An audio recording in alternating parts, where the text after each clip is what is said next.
Many thanks for joining us, dear viewers. This is our weekly program, Diplomacy in Amulkawandamu. By hosting and producing this program for you, have a wonderful time with our program till the end. Today I'm joined by His Excellency Ambassador Dina Mufti, Spokesperson with the Ministry of Foreign Affairs of Ethiopia. Ambassador, many thanks for joining me. It's a pleasure.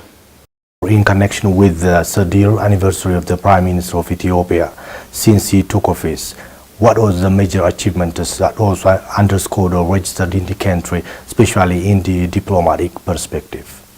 Well, thank you very much. I thank you for having me as well. With regard to your questions, reform is the process that has started about 3 years ago in Ethiopia. That reform has so many packages, of which one of it is diplomatic sphere. This is a reform, whole-rounded reform in the areas of economy, politics, social, cultural, technological, and other lives of the country. The impact of the reform in these all other areas is also on international relations, on the relations that the country is pursuing with the rest of the world. So in that case, there is a big achievement as well as challenges that come along with the achievements. These things go parallel actually. Whenever you achieve things, there are challenges as well that comes one after another. With regard to achievements, these achievements have been made in the international relations because of the creation of the consensus at the national level. If you create consensus at the national level, if you create understandings at the national level, if people come together, you'll be listened by the rest of the world. So the reform in Ethiopia was having an impact, or is having an impact, on the rest of the world by way of creating attention to the nations. So everybody has started saying this country is going to be a valuable country. This country is increasing momentum in the weight at international, regional level. This is one. And that has created, that consensus that had been created at home has got an impact, a big impact at regional level and the global level as well. So Ethiopia has been listened to, respect has been earned. That has translated itself into deeds, practices, like rapprochement with Eritrea. As you know, Eritrea is one of the closest neighbors of the nation, of Ethiopia. We have had unfortunate war between two of us.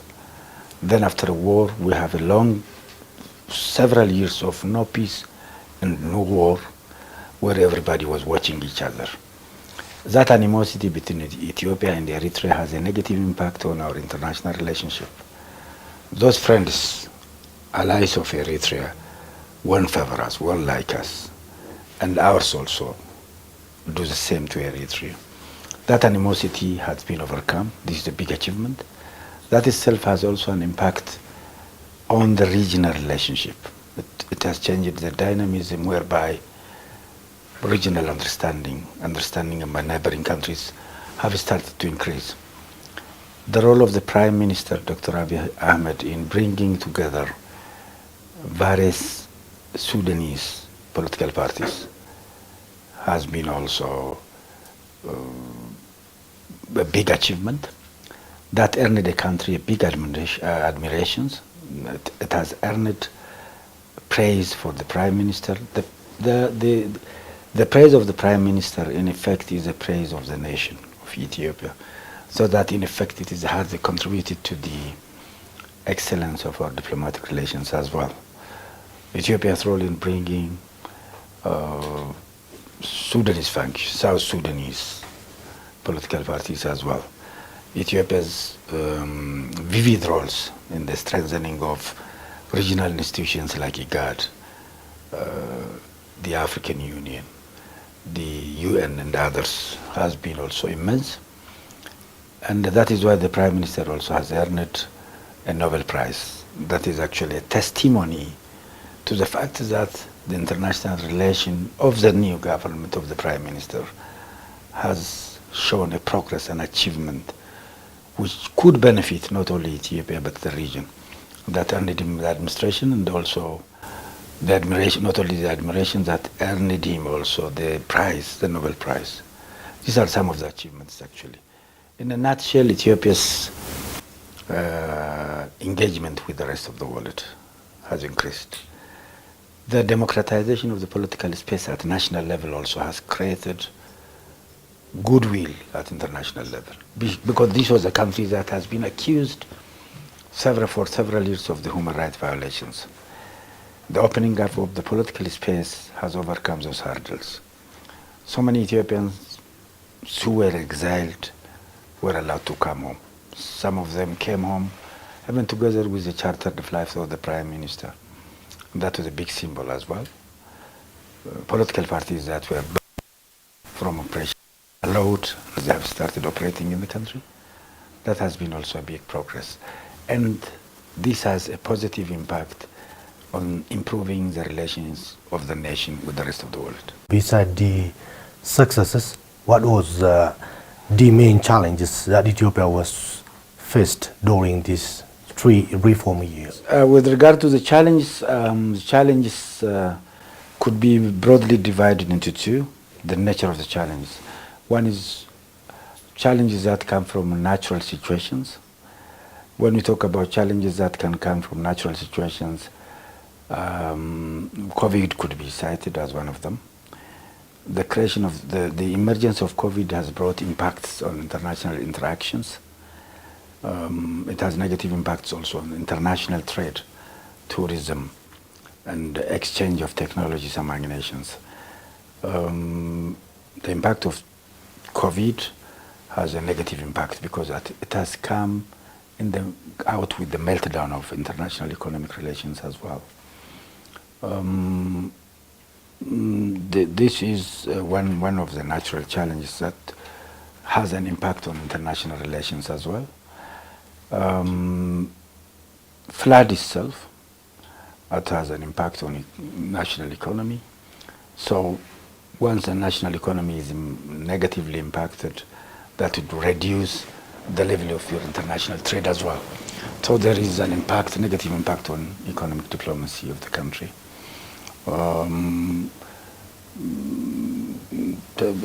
Insects, locusts is also another difficulty.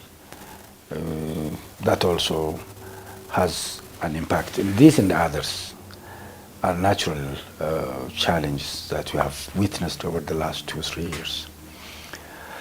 The other challenges come from our artificial, man-made challenges. This mainly emanates from the resistance to the reform process that has been taking place in the country. There are forces with vested interests who were,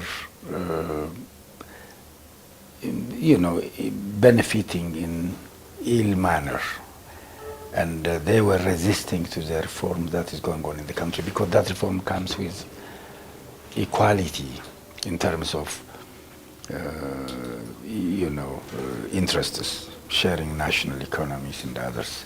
So these forces also waged resistance against the reform process, and therefore that has an impact on the international relations as well.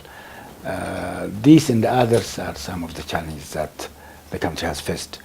Particularly, very recently, we have been challenged with the task of making sure that law and order is maintained in the northern part of the country. These forces that have been loyal to those, power forces that have been, defense forces.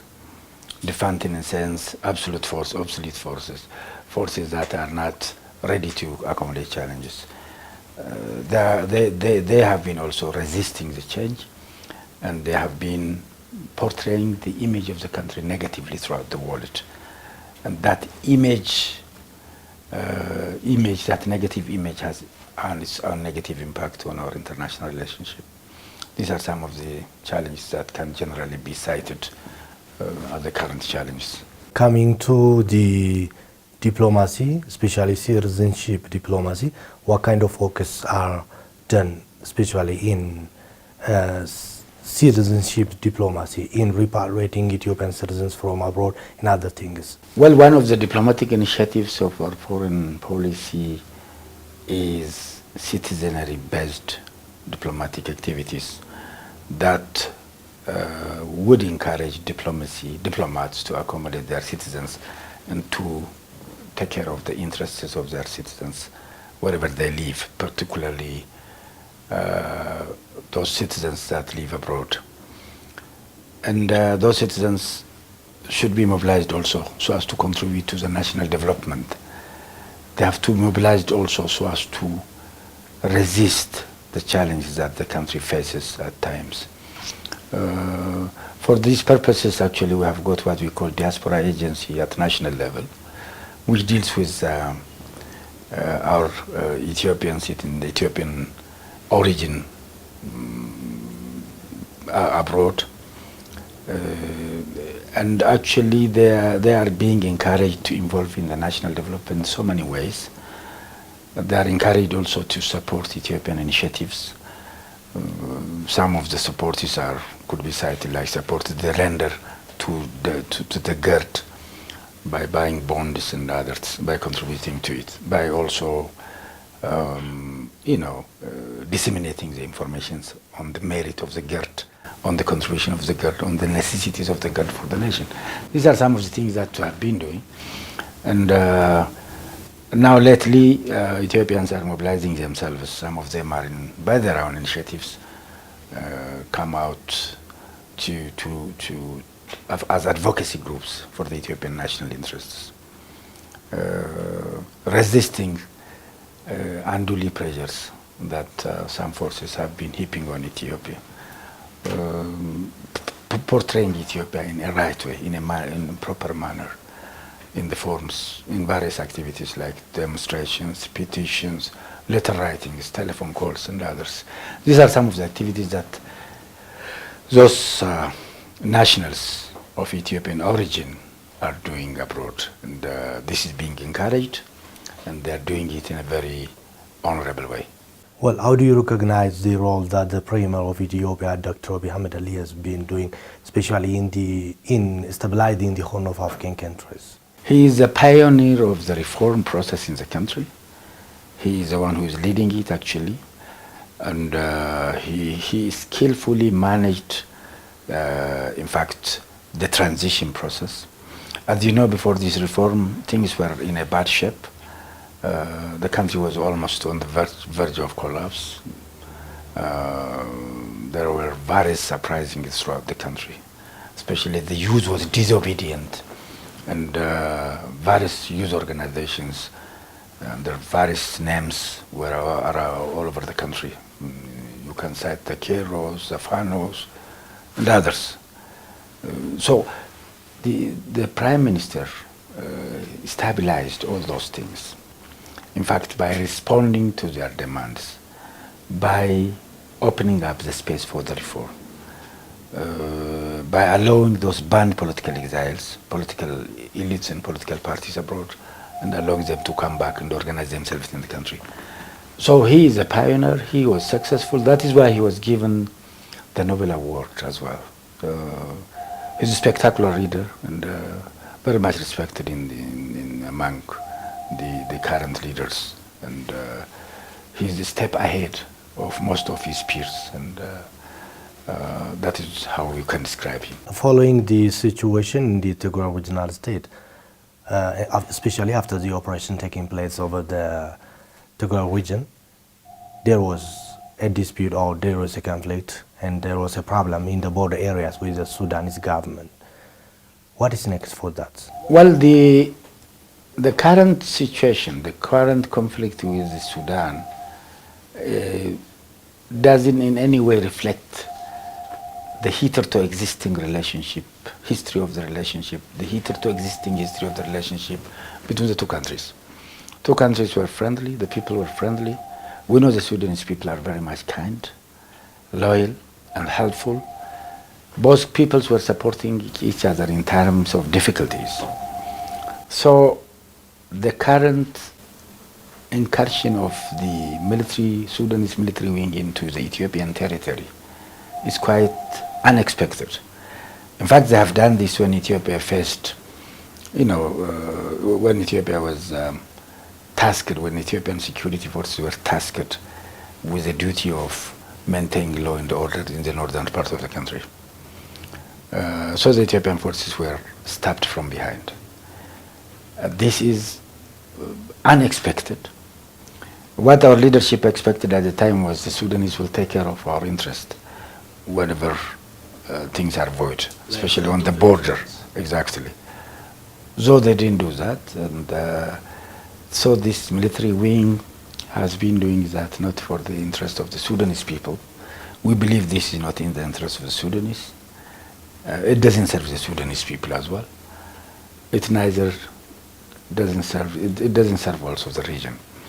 It is actually a proxy act on behalf of others' interests, and we know who those forces are. These are the forces with their vested interests who do not care about the stability of the region, who rather would like to benefit from the instability, whatever instability that can be in this area. And that is what we are telling the Sudanese side, the Sudanese people, the Sudanese elites. Please stop, think, remind yourself of the past and desist from these provocations. This is why Ethiopian leadership is so patient and didn't rush into conflicts. Well, what is the importance of peace and stability of Ethiopia for the rest of African countries, especially for the Horn of African countries? Well, it's a lot, because it's one Ethiopia country is a big country. It's the second largest populous country in Africa. It has very very important geopolitical position as well. It's on the littoral state. And it is also the headquarters of the African Union. It is a country that has contributed for the African liberations, with no parallel in that contributions. Ethiopia is a country that is honest towards African interests, and the country that has contributed a lot for Africa. So therefore, it's very important also for the stability of the region. Mainly the struggle against Al-Shabaab, the terrorist forces like Al-Shabaab in this region, has been, Ethiopia had been the vanguard in countering the terrorist attacks in the region. So the stability of Ethiopia is critical, very important, and fundamental for the stability of this region. That is why the rest of the world should care about it and should think about it as well. How do you recognize peaceful approachments with the Eritrean government and people? First of all, that war was unfortunate. It should not have happened because it cost life, property. It's a war among brothers and sisters. The region, this country, the Horn countries, we owe each other. There are similarities in terms of the population, culture, history, and everything. If you take Ethiopia, it's a parenting country. You can count all races, all ethnic all tribes that you find in the neighboring countries. You find them in Ethiopia. This is a big breach. This peoples-to-peoples relationship is a big breach. If you take Eritrean, Tigrinya-speaking people in Eritrea, we do have them Eritrean, Ethiopian, Tigrinya-speaking people as well. If you take the Afars, you find Afars in Eritrea, you find Afars in Ethiopia, you find Afars in Djibouti as well. The Somalis, you find them in Somalia, you find them in Ethiopia, Ethiopian Somalis, you find them in Kenya. Both two tribes, Isas and Afars in Djibouti, you find them in Ethiopia. The Oromo Oromifa speaking people are almost, you find them in Kenya, Moyale, in Kenya, Ethiopia. So this is an opportunity. Similarity among our peoples is an opportunity. These people could act as bridges to integrate the region. Now is the time for integrations, actually. To be big country is as good as anything, so that you can matter in international relations, and you'll have a weight. That is why the IGAD had been formed. The IGAD had been formed to bring the IGAD regions together economically, and then you can manage even a political unity so that you can be one country.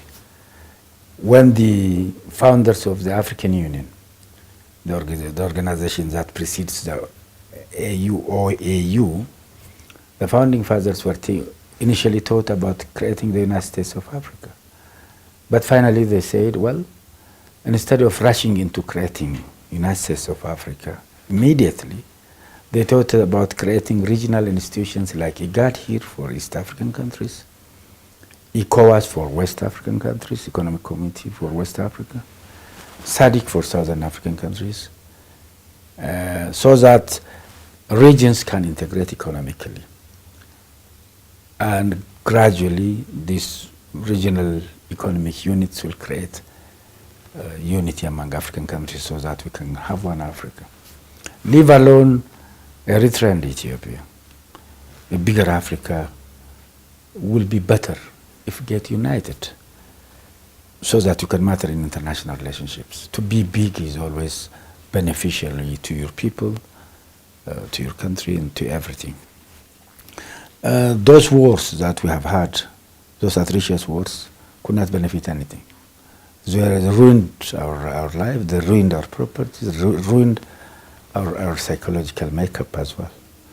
Now we benefit by coming together and working together. Same thing is true with our relationship with the rest of the regional countries. So that is how we benefited from our current normalized relationship with Eritrea, and there is an opportunity of upgrading it, strengthening economic integrations, economic relationship. There are things that we have and we don't have. For example, Eritrea has 2 ports, whereas Ethiopia is a landlocked state. We can benefit from the Eritrean ports. We can trade. Because as the more your economy grows, you need more ports. Instead of using one port, you can diversify our port usage as well. So these are some of the benefits that you can get by normalizing relationship with countries like Eritrea. And this is in the best interest of our country. Not only our country, it's also in the best interest of their country as well, and our people in the region.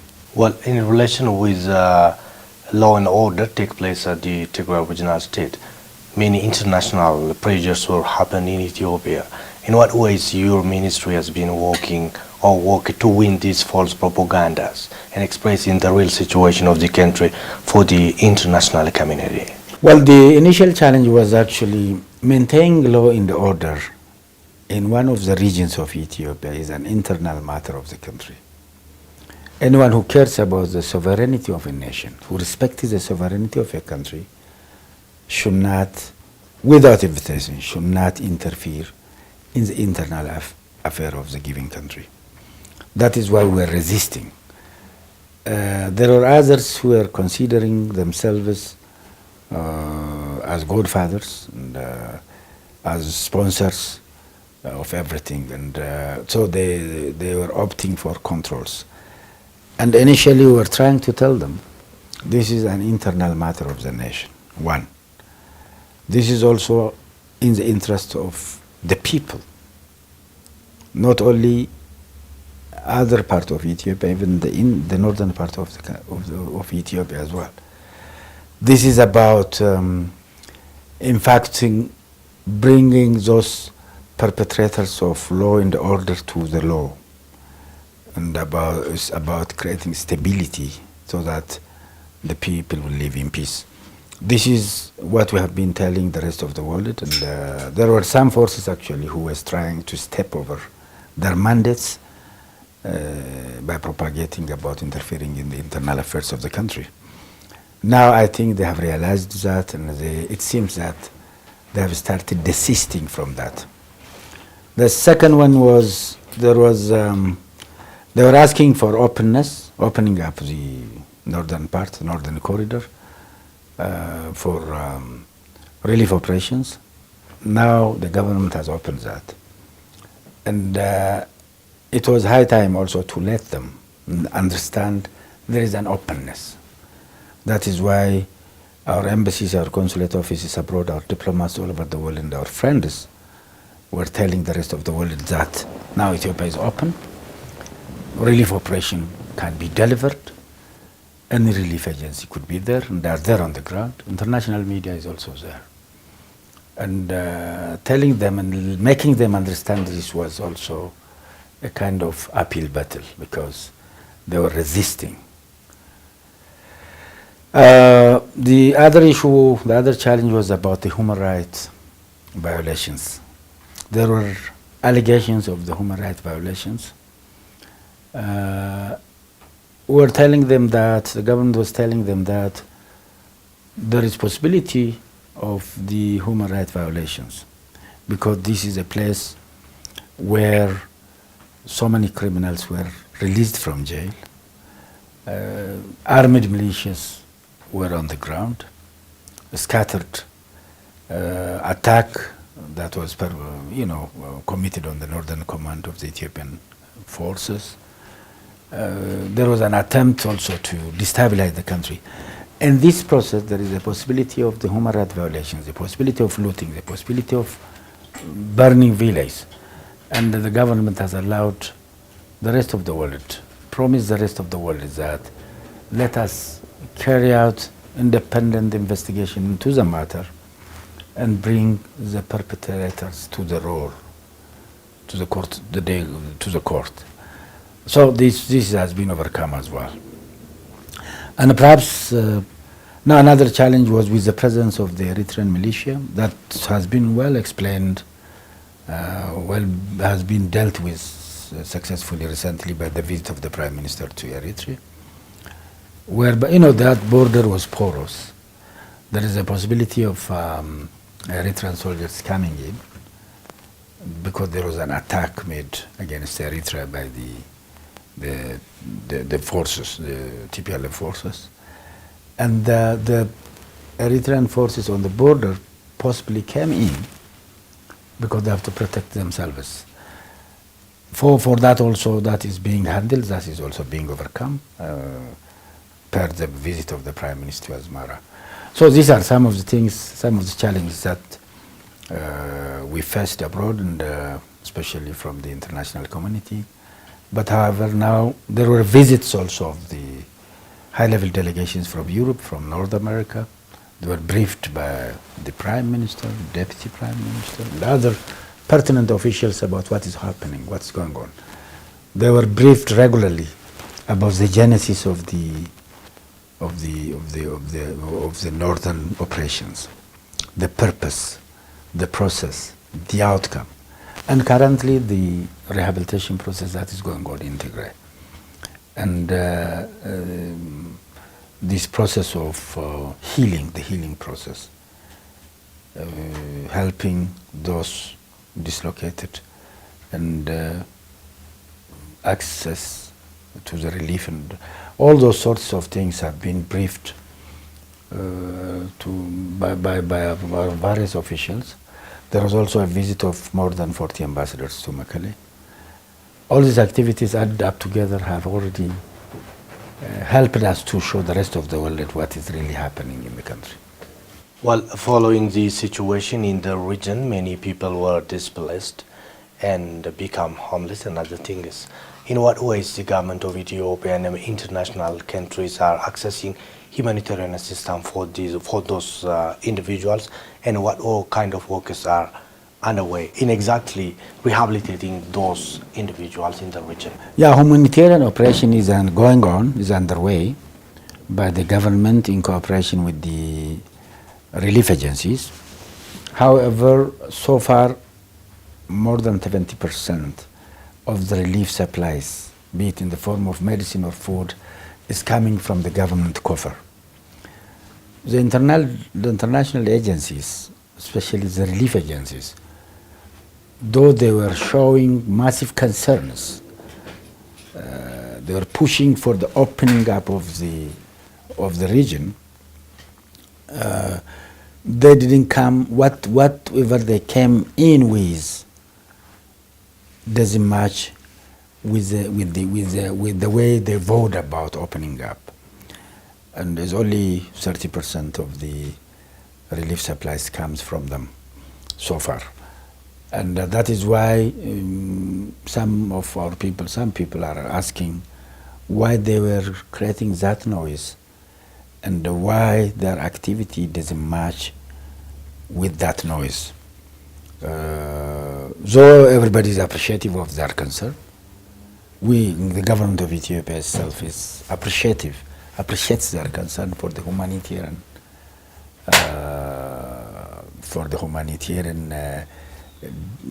problems. Though they were encouraging for the opening up, the fact that whatever they do doesn't match with their noise is a big surprise to everybody else, and that is it. Otherwise, there are some who are coming in, there are some who are concerned about it, there are some who are doing their own things. But now with those who were dislocated, the activities of returning them, relocating them, rehabilitating them, and creating sense of normalcy is underway. The government is putting all the necessary resources into it, necessary logistics, and all pertinent authorities are doing their level best so as to bring normalcy to the Tigray region. Well, in this year, Ethiopia has adopted a new foreign policy.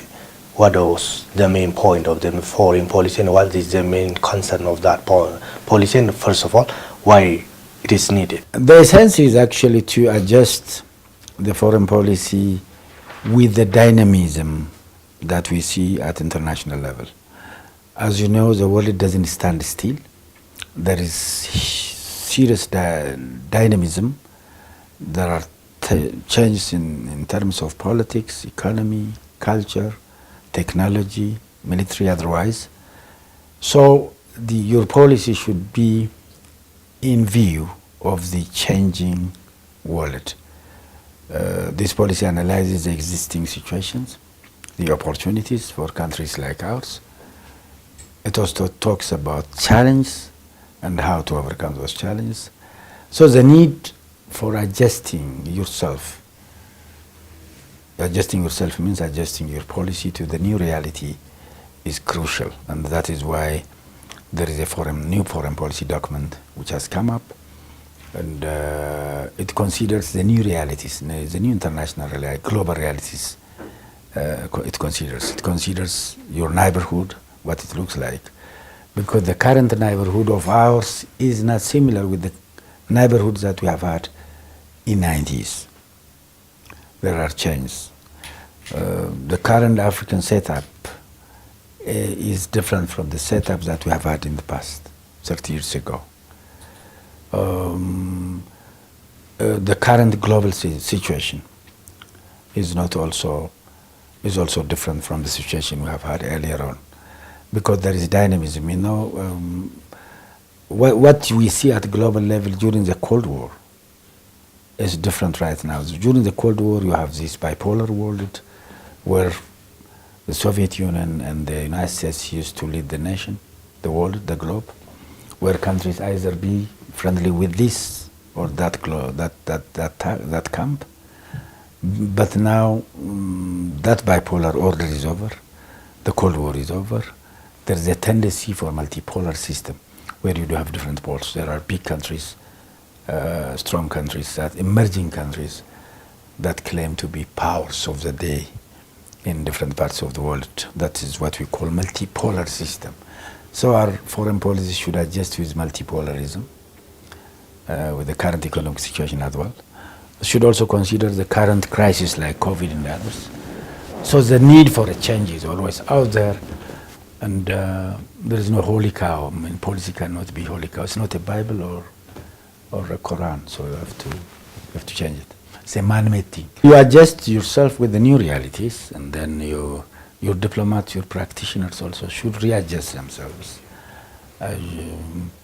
Actually, they should be briefed about it. They should internalize it and act accordingly. They should plan on the basis of the foreign policy, and that the spirit and letter of the foreign policy should be implemented. What is the current peace and stability in Ethiopia, and what is its influence on the international relationship with other countries? Well, basically, your current setup is transform.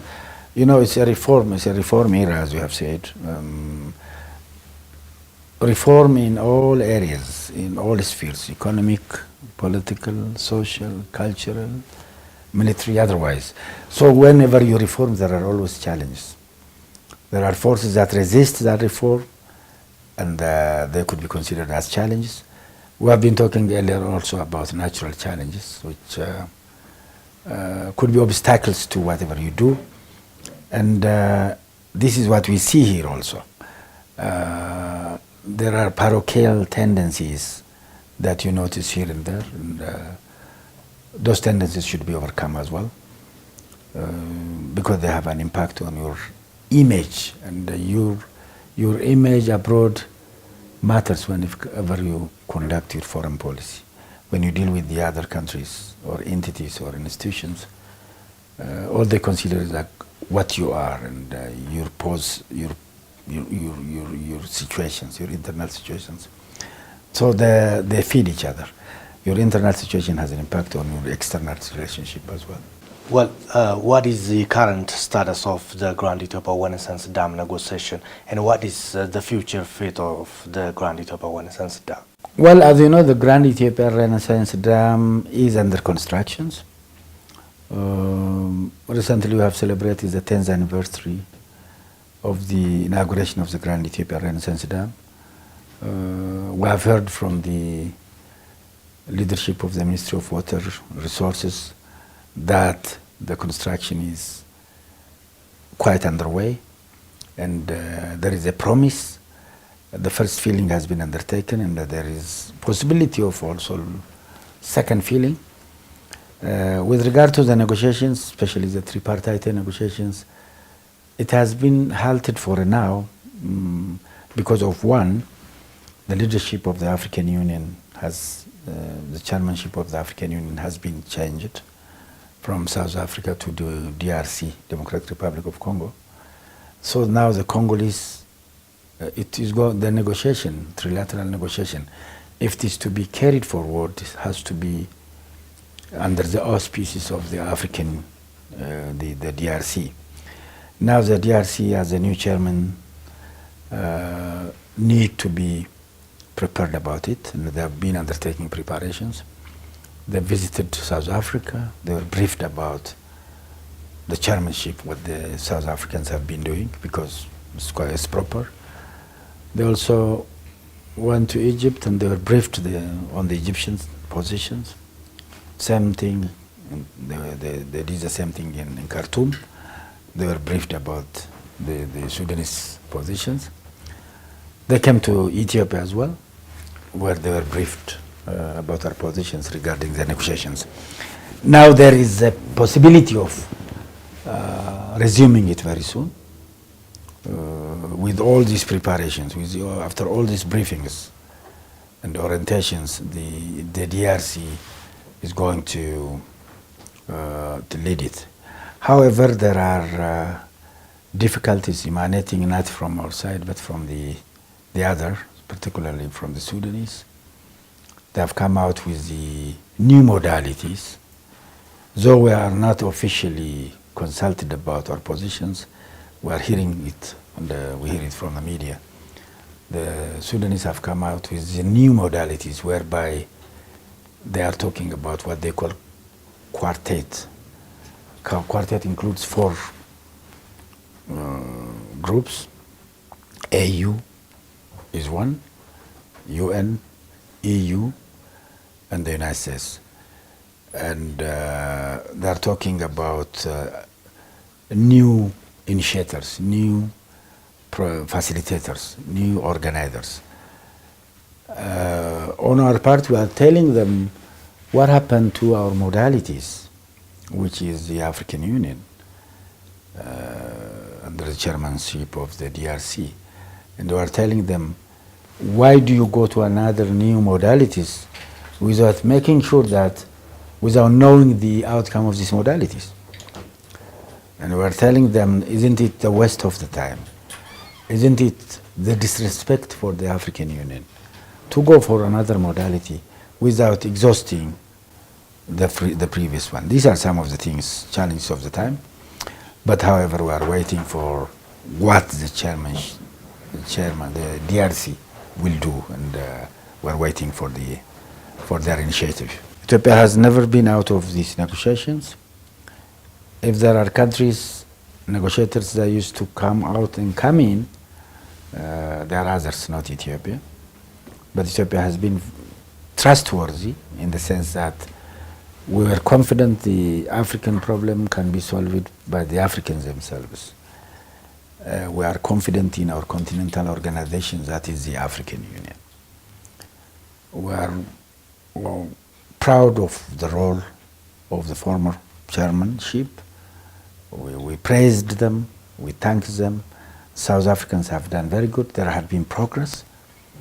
And we are saying, let's continue with these, these formal modalities, the chairmanship of the African Union. Let's finalize it. And if we keep negotiating faithfully, with honesty, we can arrive at the solutions. Now we are proposing on agreeing on the feeling and the feeling operations, because we are heading for a feeling. Since the guard is under constructions, the logical follow-up will be filling it whenever the construction level reaches the proper level. And we are telling them, let us agree on it. And always we are promising them, we are telling them time and again, Ethiopia is not out to hurt anyone. We are out to benefit ourselves from the natural resource, which is the Nile River, the river we call Abahir, of which 86% emanates from our country. Our more than 60% of people are in the dark. We need energy for economic development. Now development for us is a crucial item, a crucial issue. It's about existence. And in the meantime, we are telling the rest of the world, we are telling the Sudanese as well, they will benefit from this. This dam with reduced sedimentations, a lot of soil is taken to the Sudanese territory by the flow. But whenever you have a dam, that sedimentation could be controlled. They will get a regulated amount of water as well, because there is less evaporations, because the water can be stored in the dam, and always they will get a reliable amount of water whenever they need. So we are promising they will get also very cheap energy. We always, from the very inception, from the very beginning of this, from the very inauguration day of the dam, Ethiopia has been telling them she is ready for a win-win things. That's why we carry out tripartite negotiations. That's why we were talking until we proposed the formation of the international panel of experts, which studied the impact of the dam, and they have found it that this dam is not hurting anyone. It was safe, it was environmentally safe, and it was economically safe.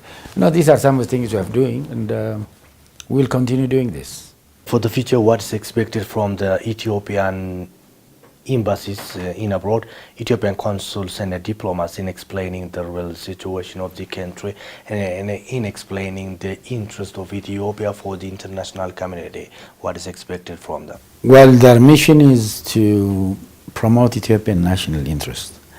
When we talk about Ethiopian national interest, we talk about Ethiopian political interest, economic interest, cultural interest, military interest, and security interest as well, and other interests. So the Ethiopian diplomats abroad have to promote Ethiopian national interests at various forums. They have to brief various forces of the countries of their origin, of their residence, about what Ethiopia wants. They have to brief the diplomatic community there. They have to brief the leadership of the country, the parliamentarians, if there are some, the civil society, the media, the religious institutions, the business community. So they have to implement the policies. They have plans, annual plans. They implement them on monthly basis. First, they have to promote Ethiopian political interest. They have to build Ethiopian image. They have to attract investment as well. They have to promote Ethiopian trade. They have to lure tourists. They have to attract tourists. If that country, the country in which they operate, is of the origin of the tourists. These are some of the things they should do. They should also promote trade, fair trade terms with other countries. And they are out there to advocate Ethiopia for Ethiopian interest, and they have big responsibilities in current challenging world. In a nutshell, what's next for Ethiopia's diplomacy? Well, Ethiopian diplomacy is to promote Ethiopian national interest in this challenging reality. And in fact, international situation is complex. There is dynamism as well. And Ethiopian diplomats should rise to the occasions of one, maximizing opportunities and working toward these easing challenges as well. And hopefully if they do that, they'll succeed. I highly appreciate that. Thank you very much for joining me again. Well, thank you very much, and thank you for having me as a guest. Well, dear viewers, this will bring us to the end of this edition. I'm going by hosting and producing this program for you till the next edition. Have a wonderful time.